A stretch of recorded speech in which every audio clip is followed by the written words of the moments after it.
Amazing speech that was. Oh, You had thanks. this entire room captivated. Wonderful. Thank you so much. Thanks. We'll go to this first question right over here. Hi, Buffy. Rudy Blair, Entertainment. I know you. Yes, you do. Hi. How you doing?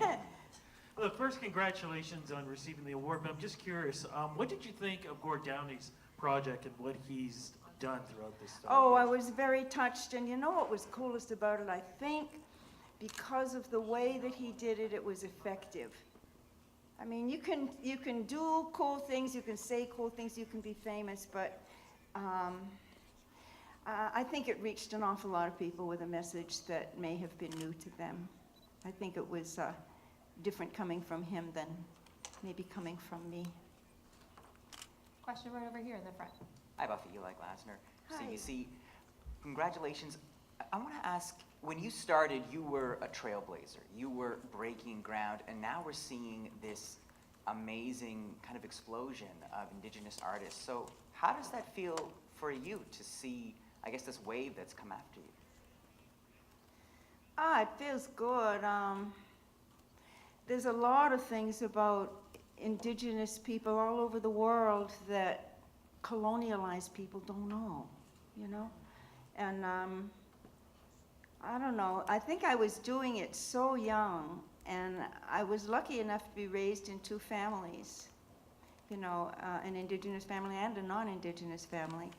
And I think I always felt that if I presented ideas that people didn't know about, that they might help try to change things.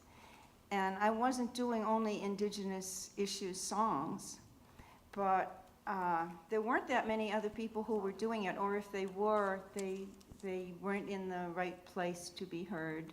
So it's just a thrill for me too. Yeah, I think I mentioned in my speech that because of the Polaris Prize, Tanya and I got to work together, and I think we'd met maybe 15 years or so ago in Yellowknife at Folk Rock.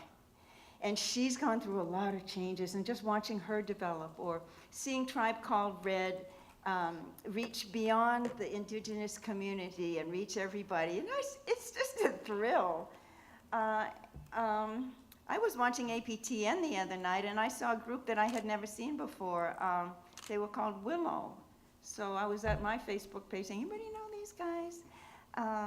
So there are a lot of other people digging roots, but besides the people who are already in the recording industry, I'm happy to tell you there are a lot of people you never even heard of. They're still in remote communities.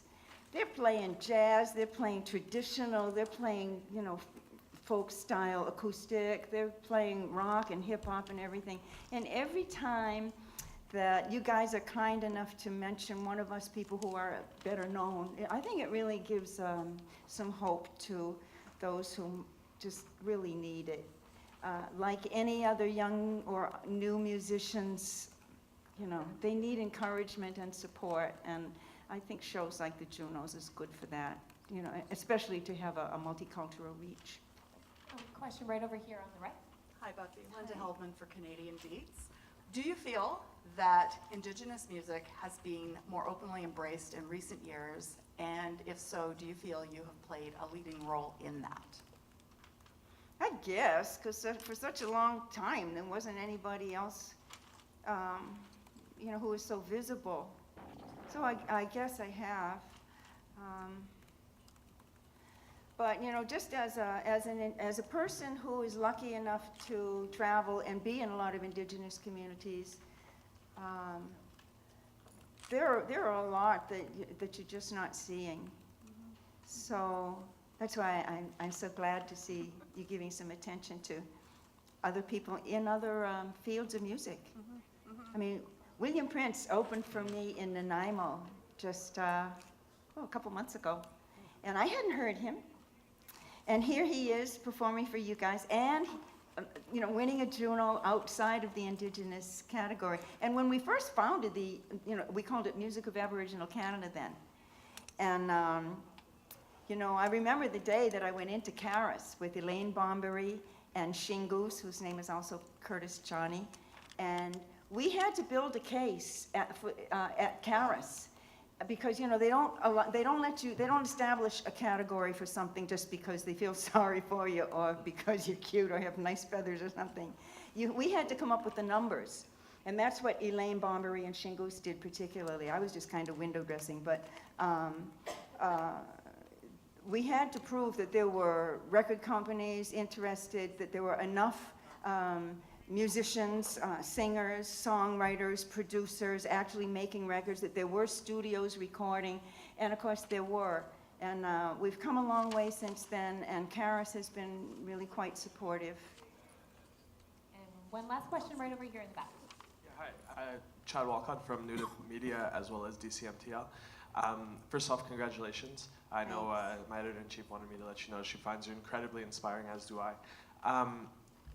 So we mentioned that Indigenous music is starting to gain a momentum now in the scene and gain a bit more visibility. What do you think is important, or what would be important steps to continue that momentum to gain more visibility for Indigenous artists and female Indigenous artists, for example?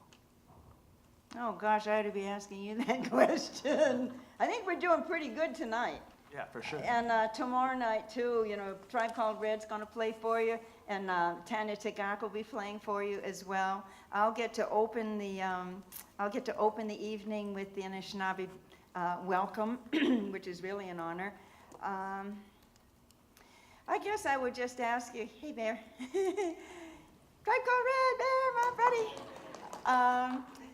You know, just the fact that you guys have embraced and accepted and celebrated and, you know, given column space to a lot of quite diverse people, musicians, bands, songwriters who happen to be Indigenous, that's good.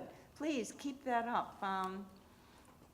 And some of the issues that, you know, not all of us are writing about issues, but the ones that are, I mean, there are some incredible issues that you ought to be, that you will be becoming aware of. I'm putting out an album that will probably be out in the fall, and it's, I'm going to call it Medicine Songs.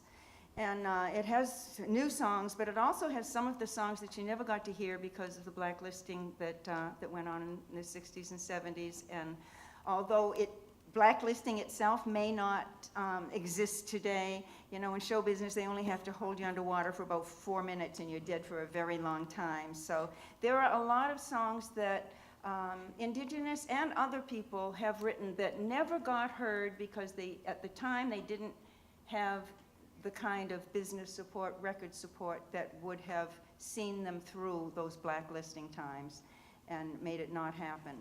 So there's a lot more in music, a lot more to be said by people who write issue songs, and a lot more coming out of the Indigenous community, the Indigenous arts community, not just music, but everything.